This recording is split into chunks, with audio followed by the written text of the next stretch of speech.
మీ దగ్గర 3 నిమిషాల time maximum. తీసుకురాగలుగుతారా? Okay. మళ్ళీ ఇది తీసేస్తే పోవాలి. ఎట్లా వచ్చిందిది? ఇక్కడ ఒకటి ఎంటర్ చేసినా గదా! వచ్చేసినయి. ఈ ఫార్ములాస్ నేను ఎక్స్‌ప్లెయిన్ చేస్తా. ఈ మిగతా ఫార్మాట్ మొదలే చేసి పెట్టుకున్నా నేను. ఇక్కడ ఫర్ ఎగ్జాంపుల్ టుడే ఇఫ్ ఏ1లో 1 ఉన్నట్టయితే అంటే ఏ1లో 1 ఉన్నట్టయితే టుడే అనే ఫార్ములా ఎగ్జిక్యూట్ చెయ్యి. టుడే అంటే ఈరోజు డేట్ ఇస్తదనమాట అది. Current date. రేపు మీకు రేపటి డేట్ ఇస్తది. డైనమిక్ అది. ఒకవేళ 1 లేకపోతే బ్లాంక్ అంటే 2 ఇన్వర్టెడ్ కమాస్ అంటే బ్లాంక్ అనమాట. Next total sales simple formula. ఏ1లో 1 ఉన్నట్టయితే సమ్ చేయి. దేని సమ్ము? షీట్ 1లో డేటా ఉన్నది. డేటాలో బి కాలమ్‌లో అమౌంట్ ఉన్నది. Sales amount. ఆ సేల్స్ అమౌంట్ యొక్క సమ్ చేయి అని చెప్తున్నా నేను. ఇది B column sum total sales.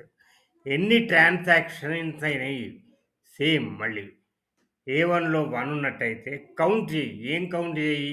ఆ అమౌంట్‌లు ఎన్నున్నాయో అవి కౌంట్ చెయ్యి. అంటే బి కాలమ్‌లో ఎన్ని ఎంట్రీస్ ఉన్నాయో అవి కౌంట్ చెయ్యి. లేకపోతే బ్లాంక్ పెట్టు. లాస్ట్ ఫోర్త్ వన్ మాక్సిమం అనే ఫార్ములా. షీట్ 1లో అమౌంట్స్‌లో ఉన్న వాల్యూస్‌లో మాక్సిమం తీసుకో. ఏ1లో 1 ఉన్నప్పుడు. లేకపోతే బ్లాంక్ పెట్టు. లాస్ట్‌ది ఇది ఏ1లో 1 ఉన్నట్టయితే ఎక్స్ లుకప్ అనే ఫార్ములాను ఎగ్జిక్యూట్ చేయి. ఎక్స్ లుకప్ ఏం చేస్తది? డి6 ఈ మాక్సిమం వాల్యూ ఉన్నది కదా! అది డి6లో ఉంది. దాన్ని వెతుకు. ఎక్కడ? షీట్ 1 బి కాలమ్‌లో. అంటే బి కాలమ్ అంటే ఏంది? Amount column. షీట్ 1 బి కాలమ్‌లో. బి కాలమ్ అంటే అమౌంట్ కాలమ్. దానిలో ఆ వాల్యూని వెతికి మనకు సి నుంచి సిలో రిటర్న్ చెయ్యి. ఆ వాల్యూ ఉన్నట్టయితే సి నుంచి సి ఏమున్నది? పేరున్నది. అంటే ఆ వాల్యూకు కరస్పాండింగ్‌గా ఉన్న పేరును రిటర్న్ చెయ్యి. ఒకవేళ లేకపోతే నాట్ ఫౌండ్ అనేటువంటి ఇది మెసేజ్ ఇయ్యి. తర్వాత ఇక్కడ ఏ1లో 1 లేకపోయినట్టయితే బ్లాంక్ పెట్టు అని చెప్తున్నాను.